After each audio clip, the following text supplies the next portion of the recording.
આજે તેની આંખમાં આંસુ હતા અને આજે તેની આંખમાં ડર હતો। પોતાની પત્ની અને બાળકોને મારી નાખતા જરા પણ સંકોચ થયો નહીં કે અંદર રહેલો માણસ જાગ્યો નહીં।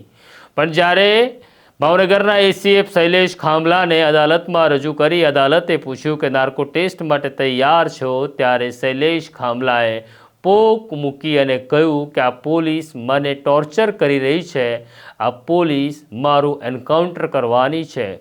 શું છે વિગત અને કેમ આજે એસીએફ શૈલેષ ખાંભલાના આંખમાં આંસુ આવ્યા તેની વિગતે વાત કરવી છે।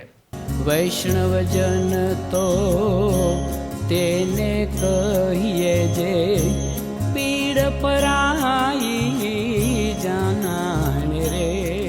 નમસ્કાર, નવજીવન ન્યૂઝમાં તમારું સ્વાગત છે અને હું છું તમારો પ્રશાંત દયાળ। વાત કરવી છે ભાવનગરના એસીએફ શૈલેષ ખાંભલાની। શૈલેષ ખાંભલાને પોતાની પત્ની સાથે અણબનાવ હતો, કારણ કે હવે શૈલેષ ખાંભલાનું મન એક પ્રેમિકામાં પોરવાયું હતું।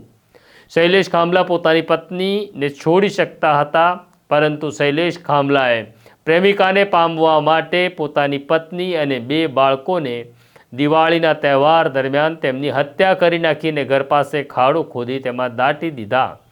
ત્યારબાદ શૈલેષ ખાંભલાએ ભાવનગર પોલીસમાં ફરિયાદ આપી કે મારી પત્ની અને બાળકો સુરત જવા નીકળ્યા હતા, પણ હવે ગુમ થઈ ગયા છે। આ મામલે તપાસ કરી રહેલા ભાવનગરના ડીએસપી નિતેશ પાંડે તપાસનો ધમધમાટ શરૂ કર્યો અને શૈલેષ ખાંભલા જ ખૂની છે, પત્ની અને બાળકોની હત્યા કરી છે તેનો ઘટસ્ફોટ થયો અને શૈલેષ ખાંભલાની ધરપકડ થઈ। ત્યારે સમગ્ર સમાજે શૈલેષ ખાંભલા ઉપર ફિટકાર વરસાવ્યો।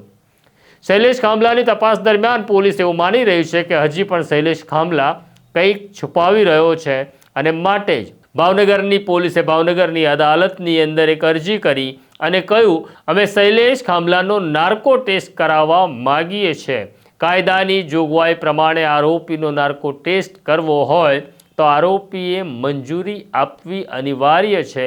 એટલે અદાલતે પૂછ્યું હતું શૈલેષ ખાંભલાને કે તમે નાર્કો ટેસ્ટ માટે તૈયાર છો? જો શૈલેષ ખાંભલાના મનમાં પાપ નથી અને તે કંઈ છુપાવતો નથી તો નાર્કો ટેસ્ટ માટે તે તૈયાર હોવો જોઈતો હતો। ખેર, પણ તેવું થયું નહીં।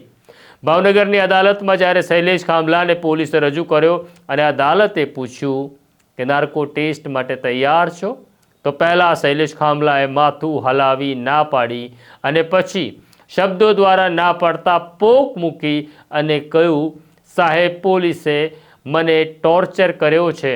જ્યારે સુરતથી ભાવનગર પોલીસે મારી ધરપકડ કરી ત્યારે મને શારીરિક માનસિક ત્રાસ આપવામાં આવ્યો અને મને કહેવામાં આવ્યું કે તારે કબૂલ કરવાનું છે કે તે તારી પત્ની અને બાળકોની હત્યા કરી છે અને પોલીસના દબાણમાં આવી મેં આ ગુનાની કબૂલાત કરી છે। ત્યારે અદાલતે પ્રશ્ન કર્યો કે તમને કોના ઉપર શંકા છે કે તમારી પત્ની અને બાળકોની કોણે હત્યા કરી? ત્યારે શૈલેષ ખાંભલાનું મોઢું સિવાઈ ગયું હતું। સતત અદાલતમાં આજે શૈલેષ ખાંભલા રડી રહ્યો હતો। જો શૈલેષ ખાંભલાએ થોડોક વિચાર કર્યો હોત તો આજે રડવાના દિવસો ન આવ્યા હોત। શૈલેષ ખાંભલાએ ત્યાં સુધી કહ્યું કે પોલીસે મને ધમકી આપી છે કે નાર્કો ટેસ્ટ માટે તૈયાર રહેજે અને હા પાડજે, નહીં તો તારા ફરી રિમાન્ડ લઈશું અને તારું એન્કાઉન્ટર કરી નાખીશું। આમ હવે મને ડર લાગી રહ્યો છે। શૈલેષ ખાંભલાએ કોર્ટને વિનંતી કરી કે જો પોલીસ મારા ફરી રિમાન્ડ લે તો મારા રિમાન્ડ દરમિયાન મારા વકીલને હાજર રાખવામાં આવે। આ સમયે હાજર અમારા ખાસ સંવાદદાતા યશપાલસિંહ ચૌહાણે શૈલેષ ખાંભલાને જ્યારે અદાલતમાંથી બહાર લાવી રહ્યા હતા ત્યારે વાત કરવાનો પ્રયત્ન કર્યો, પણ આજે શૈલેષ ખાંભલાએ પોતાનું મોઢું બંધ કરી દીધું હતું। શૈલેષ ખાંભલાએ આજે કોર્ટની કાર્યવાહી દરમિયાન સતત રડવાનું ચાલુ રાખ્યું હતું। શૈલેષ ખાંભલાની આંખમાં આંસુ અને ચહેરા ઉપરનો ડર બધા જ જોઈ રહ્યા હતા। અત્યારે શૈલેષ ખાંભલા નાર્કો ટેસ્ટ માટે તૈયાર નથી, એટલે હવે નાર્કો ટેસ્ટ કરાવવો શક્ય નથી।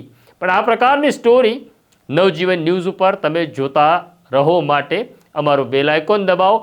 શૈલેષ ખાંભલાના કેસમાં આગળ શું થાય છે અમે તમને જણાવતા રહીશું। અમારા ભાવનગરના સંવાદદાતા યશપાલસિંહ ચૌહાણ પળે પળનું રિપોર્ટિંગ કરતા રહે છે, માટે તમે અમારી ચેનલને લાઈક અને શેર કરતા રહો અત્યારે મને મારા સાથી દર્શીલને રજા આપો. આવીશ પાછો નવા વિષય સાથે, નવી વાત લઈ તમારા માટે. નમસ્કાર.